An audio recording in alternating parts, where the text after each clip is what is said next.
Day 5, Hotchkiss, Colorado. Oh, man. What do you think? Last night was terrible, wasn't it? Oh, we were Big B's. What a show that was. Dave Thibodeau here with us. Cool stuff so far? Thanks. Oh, yeah. Thanks for having me. I'm excited to meet Toby and check this place out. Toby McPartland, you like some ska beer? Yes, I do. Delicious. We just had that conversation. It's cool. We're all gathered here because we're going to take a look at Colorado Pastured Pork. And we talk about you all the time. Thanks, guys. I appreciate Front it. Range. We love you, man. And, you know, part of the reason why we do love you so much is, gosh, I'm struck by these cottonwoods. It's like it's snowing out there. Look at the field, Jay. Yeah, there's about 18 acres of cottonwoods on the ranch. It is and beautiful. So it is day. snowing. And just outside of Paonia, Colorado, catching up with Toby McPartland. So, Brian, the last time that we were here, the reason why we fell in love with Toby is because you do organic farming with pigs and some of the best. Talk about the land that we're looking at right here, your setup, how many acres, and how you're rotated. Just give us the whole 9 yards. So I'm out here on 32 acres on a quarter mile of riverfront on the North Fork of the Gunnison River. And I'm going to run a couple hundred hogs this year. We move them every 2 weeks to fresh pasture. So you can see these areas on our left is where we've been grazing the last weeks, and regular rotation. So I'm staying in front of pathogen cycles. So the pigs really don't get sick. They don't need antibiotics. They don't need any drugs because of those regular rotations. And they are able to consume probably 20% of their diet from the forage here on the land. Well, and Toby, don't you actually grow as well? You'll grow a crop. Yes, I do. So we've tried a number of different things. We've tried 13 acres up top here of turnips and radishes. And then I use this electric netting that you can see in here and move pigs around and let them harvest themselves. Let them do the work. Pigs really do want to work for their food. What got you into hog farming?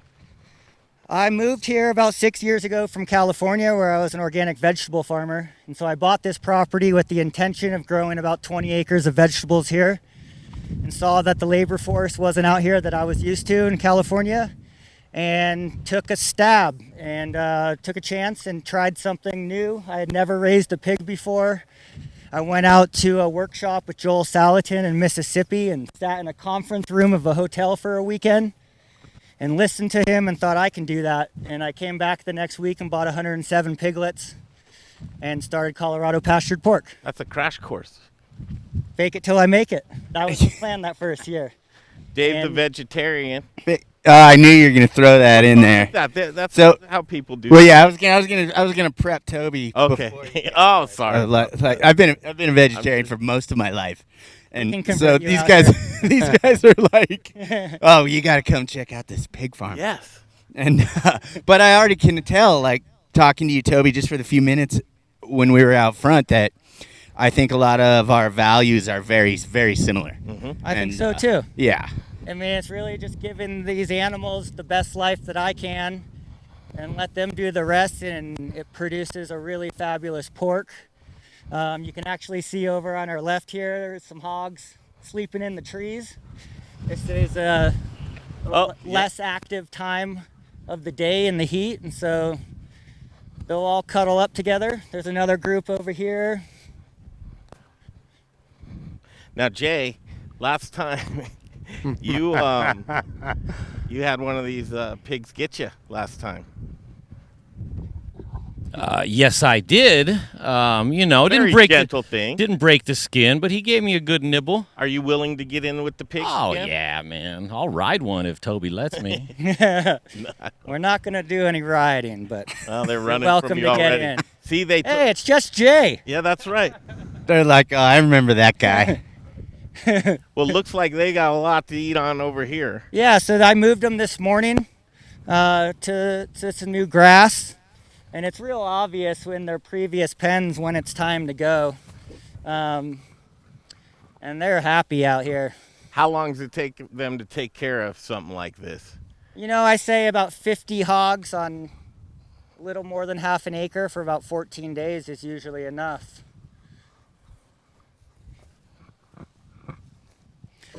They're all heritage breeds. The sires are Berkshire, and then I've got crosses of different ladies. Duroc, Hampshire, Herefords, Spots. I really like the hybrid Vigor. This is one that's crossed with a red wattle right in front of us. You can see the wattles underneath its throat. That's a breed that Now has them. That's where we say the sausage links come from those wattles. Toby, can I step over? Sure. Now pigs are smart. Pigs are smart. Pigs are really smart. They're really fun animals to work with. And they certainly are quite intelligent. What do you notice just by being out here with them all day long? What do you notice with them is how they congregate and how they live and who's the boss and just certain traits that these pigs do? Just That's a good question because a lot of my job is just observation. Making sure that I'm giving them what they need. And I spend a lot of time in here. It makes them really gentle. It makes that last day where I'm loading them onto a trailer and taking them to the processor. It makes them really calm, and that transfers in low adrenaline, into really good meat. Talk about that for a minute. How does that translate? Their lifestyle, the way you feed them, obviously, but through that adrenaline or lack thereof. But how is their lifestyle adding to the flavor of meat? The lifestyle is crucial. It's how much space they have, their ability to use all their muscles. Look at that pig running through a pasture right now. That's working its muscles. It's enjoying itself. Jake, look at this pig right over here, man. So there's a pig here laying in the mud, not wanting the other pigs to get to the water. But you can see it's a large group of pigs, and it's real calm. Get in on this, Brian. Toby, how many varieties of pigs are you, 3, right? Is that what you said? So there's probably about 4 or 5 in here right now. 4 or 5. And I'm experimenting with different breeds. You can see this hairy one right here. This is a cross. It's a 3/4 Berkshire with a 1/4 Mangalitsa. The Mangalitsa is a Hungarian breed, and they're known as the woolly pig. And it's makes some of the best pork in the world. And so I'm trying different crosses of different heritage breeds to see what I can do to produce the best pork possible. Now, when you're looking at that, is it also? Do you find an animal that is meant for a colder weather, or that's meant for altitude? Does it when it goes because I know in growing potatoes, for instance, you're looking at those types of things. What potatoes do well at temperature? Sure. All potatoes do well at altitude usually, but I'm not looking. My pigs are real different than what the confined operations are looking for. They're looking for big hams. The phenotype, the physical structure that I want is more long torpedoes. I want a couple more pork chops and a little bit more bacon. Nice. Okay. So I'm looking for longer pigs. I like taller pigs. I think that the taller pigs are more active, and I think that activity really adds to the product. So, Toby, who's your customer? Who gets to enjoy this? And is it a mindset? Do they know what they're getting with this? Yeah, and this has been an interesting time with since the coronavirus hit. It's really seen that it's taken a pandemic for more people to become concerned of localized food systems. That conversation. So I sell a lot of half and whole hogs to individuals in Denver. I've got a great buyer in Denver, Pastured Provisions, that I've been working with for about 4 years. I've got a new buyer that I'm really excited about, and which I'd love to introduce you guys to, which is Kristen's Farm Stand. Cool. Up in Denver. Yep. And she's got a really neat idea of, basically what they're doing is the front door delivery with these meat buyer clubs.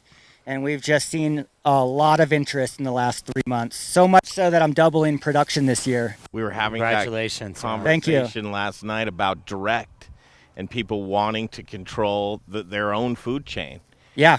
And what that looks like. And this is a great way. And obviously, if you love this way of raising the animals and the sustainable process that you're in here right now, this is the way to go. So not to do comparison by contrast, but talk about like the other side of this, how some other mainstream pigs are raised, just to really give an idea. It's kind of, you really don't even want to talk about that, do you? You know, I don't really know too much about those pigs. Really? All right. Well, they're very...